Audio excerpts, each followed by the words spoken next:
Episode start होते ही मुंचल हानुल से पूछता है कि हानुल, थोड़ी देर पहले जब तुम सो गई थी तब क्या तुम्हें अच्छे से नींद नहीं आई? तब इचिस का वो कुछ रिप्लाई नहीं देती और भटद ब्लशी कर रही थी।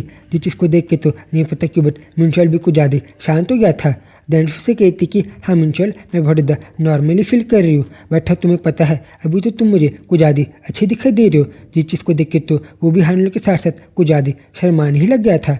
देन हम देख पा रहे थे कि कैसे स्टोरी मशीन ऐसी पास हो रहा था और हानुल और मुंचल तो कैसे बस एक दूसरे को देख ही रहे थे और अगले सेकंड नहीं पता क्यों बट हानुल ने तो मुंचल को अच्छे से गले ही लगा लिया था। और फिर एक टाइम पे तो जब वो दोनों एक दूसरे को बस देख ही रहे थे तब तो वो दोनों कुछ ज़्यादा शांत हो गए थे। बट अगले सेकंड हानुल तो मुंचल को किसी कर देती है, जिसको देख के तो वो भी कुछ ज़्यादा ब्लश करने लगा था। और हम देख पा रहे थे कि कैसे वापिस से वो दोनों बस एक दूसरे को देख ही रहे थे बट हाँ कुछ कह नहीं रहे थे। और तभी तो हानुल को इतना ज़्यादा शर्माते हुए देख के अगले सेकंड तो वो तो मुंचल को किसी कर देती है, जिस पर अगले सेकंड हमें दिखाई दे रहा था कि कैसे दोनों को ज़्यादा शर्मा रहे थे बट एक दूसरे को देख के थोड़ा सा ब्लश ही कर रहे थे। और मुंचल ने अगले सेकंड कैसे हानुल को किसी कर दिया था। देन फिर में दिखाई दे रहा था कि वापिस से वो लोग कुछ नहीं कह रहे थे बट हाँ उसने मुंचल ने तो हानुल को किसी कर दिया था। देन फिर से थोड़े टाइम बाद नहीं पता क्यों बट हानुल तो कुछ कहती नहीं बट उसके एक्सप्रेशन हमें थोड़े से अलग दिखाई देते हैं, जिस पे तो मुंचल पूछता भी है, वेट हानुल, क्या तुम ठीक हो? और तुमने क्या कहा? मुझे कुछ भी समझ में नहीं आया। वो कहती कि वेल मैं क्या कहती हूँ, तुम्हें तो कुछ भी समझ में ही नहीं आता। बट वेल अभी तुम्हारे मन में क्या चल रहा है और है कि तुमने मुझसे जो कहा क्या तुम मुझसे वो सारी बातें कहने वाले हो या फिर कुछ और? वो कहता है कि वेट तुम क्या कह रही हो? बट वेल हानुल तुम नॉर्मल तो फील कर रही हो ना? और वेल मैंने कुछ गलत तो तुमसे नहीं कहा। वो कहती कि हाँ ऐसा नहीं है और तुम्हें इतना ज़्यादा टेंशन लेना चाहिए। बट मन में कहती कि एक बात तो है, मुझे कभी भी मुंचल जैसे बास्टर्ड में भरोसा नहीं करना चाहिए था जो कि बहुत वर्कआउट करता है। देन अगले सेकंड में दिखाई दे रहा था कि थोड़ा टाइम पास होने के बाद हानुल मुंचल से खुद कहती कि वेट मुंचल, अभी हमें शायद से ऐसी एक दूसरे को किस नहीं करना चाहिए, बट तुम्हें मुझसे जो कहना है हमें बस बात करना चाहिए या फिर कुछ और? वो पूछता है कि वेट हानुल, मुझसे कोई गलती हुई क्या जो तुम मुझे ऐसे थोड़े से अलग तरीके से एक्सप्रेशन दे रही हो? वो कहती कि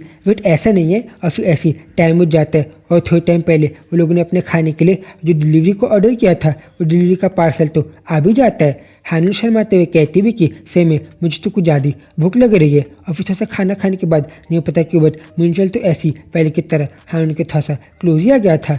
देन फिर थोड़े टाइम बाद हानुल जब अपने थोड़े से कपड़ों को ठीक करने के लिए गई थी और अपने बालों को, तब तो नहीं पता क्यों बट मुंचल वहाँ पे भी आ गया था। और हम देख पा रहे थे कि कैसे स्टोरी मशीन ऐसी पास हो रहा था और हानुल हमें बता दे रही थी कि कैसे जब उस दिन मुंचल उसके घर में आया था तब वो लोगों ने कैसे थोड़े टाइम बाद रात में वापस से मूवी को भी वॉच किया था। बट फिर एक टाइम बाद वो खुद उसे चिल्लाते हुए कहती कि हे यू बास्टर्ड, तुम्हें पता है ना कि अगर हम लोग ऐसी बात करते रहे या फिर ऐसे बिहेव करते रहे तब मुझे ज़्यादा अच्छा नहीं लगेगा। वो भी कंफ्यूज था कि व्हाट, अब भला वो उसे क्या कहे और पूछता है कि वेट हानुल, अभी मैंने तुम्हें थोड़ी देर पहले जब किस किया था तब क्या तुम्हें चीज़ें अच्छी नहीं लगी? वो कहती कि मेरा मतलब वो नहीं था, बट ठीक है बास्टर्ड, अब ये लो तुम अपने इन सारे कपड़ों को ठीक करो। और तुम्हें पता है मुंचल, तुम्हें तो उन चीज़ों के बारे में खुद ही सोचना चाहिए था।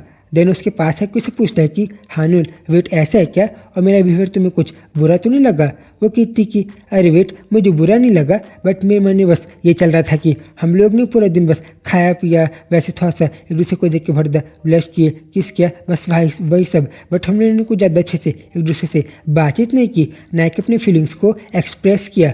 वो कहते हैं कि अच्छा हानुल, तुम मुझे बताओ ना कि भला तुम क्या चाहती हो और हवेल नेम एनीथिंग जो चाहती हो कि मैं तुम्हारे लिए करूँ, मैं तो सब चीज़ों को करने के लिए तैयार हूँ। अच्छा ठीक है, अगर ऐसा ही है तो जाओ तुम मेरे लिए स्टार्स को तोड़ के लेके आओ।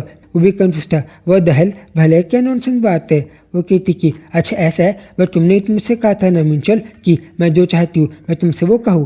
वो कहता है कि हाँ ठीक है वो टेवर। और फिर से आगे बढ़ के वो तो एक स्टार को लेके उसके पास एक स्टार के स्टिकर को देता है पेपर से बने हुए, जिसको देख के तो भी हैरान थी कि व्हाट, भला ये क्या है? वो बताता है कि अरे थोड़ी देर पहले हमारे जो खाने का डिलीवरी आया था उस पार्सल के साथ मुझे मिला था और क्या तुम्हें चीज़ पसंद में आया? वेल अब मैं क्या कहूँ, और तो बस उस चीज़ को बहुत ब्लश करते हुए देख रही थी, जिस समय समझ में आ रहा था कि कैसे उसको मुंचल के बिहेवियर बहुत अच्छा लगा। और कहती कि सही में रियली इसने तो ऐसा कर दिया और सही में मैंने तो बहुत रिडिकुलस बात कर दिया था, बट फिर भी इसने मुझे लाइटली नहीं लिया, मेरी बातों को मजाक में नहीं लिया, बट इसने मेरी बात को समझा। वो तो उससे स्वीटली गले लग जाती है। वो भी कंफ्यूज था, व्हाट, अभी तुम मुझे थोड़ा सा ऐसी बकवास बात करी थी, अब तुम मेरा ये बिहेवियर बहुत पसंद में आया? और भला तुम ऐसे क्यों एक्ट कर रही हो। वो कहती कि अरे कुछ नहीं, बट मुझे अच्छा लगा कि तुमने थोड़ा सा ट्राई तो किया मेरी बातों को मानने का। और फिर इसी बात को हानिल भी मिंचोल से पूछती है, ठीक है तुम मुझे बताओ। वो मन में कहते हैं कि वेल अगर मैं हानिल को भी कहूँगा कि मैं चाहता हूँ कि वो मेरे साइड हमेशा फॉरएवर रहे, तब शायद से बात उसे बहुत ज़्यादा थोड़ी सी इंटेंस या फिर नॉनसेंस भी लग सकती है। और कहता है कि वेल अभी मैं क्या कहूँ, मुझे कुछ भी समझ में नहीं आ रहा। दैन फिर थोड़ा सोचने के बाद उसको लगता है कि क्या ये हानिल कभी हनी कह के बुलाए तो क्या उसे बात अच्छी लगेगी। और इस बात को कहने के लिए जा रहा था तभी वो थोड़ा सा हेजिटेट ही कर रहा था। और वो कहता है कि ठीक है हानिल, हाउ अबाउट इट, अगर हम एक दूसरे को कहने वाले नेम को चेंज कर ले। अच्छा जैसे कि क्या, तुम मुझे क्या बुलाना चाहते हो, लाइक हनी। सही में वॉट मिंचल, इतनी चीज़ी, तुम्हें इतनी चीज़ी बातें करना है। अरे वेल तुमने तो मुझसे कहा कि मैं कुछ भी कह सकता हूँ और भला तुम मुझे ऐसे एक्सप्रेशन क्यों दे रही हो। और थोड़ा सा कन्फ्यूजन की तरह बिहेव करने लग गया था। और तभी अचानक से वो कुछ ज़्यादा ऑकवर्ड होते हुए और हिचकिचाते हुए कहता है कि अच्छा फिर हानिल ये कैसा रहेगा, आगे मैं तुम्हारे लास्ट नेम को परमानेंटली हटा के बस मैं तुम हमेशा बस हानिल कह के पुकारूंगा। ये आइडिया कैसा है। जिस बात को सुन के हुई तो कुछ ज़्यादा शॉक हो गई थी और भद्दा ब्लश करने लगी थी। और वेल ऐसा इसलिए था क्योंकि वेल कोरिया में 2% एक दूसरे के लास्ट नेम को तभी हटाते जब वो एक दूसरे के पूरे बाउंड्रीज को हटाना चाहते और एक दूसरे के साथ कुछ ज़्यादा क्लोज रहना चाहते।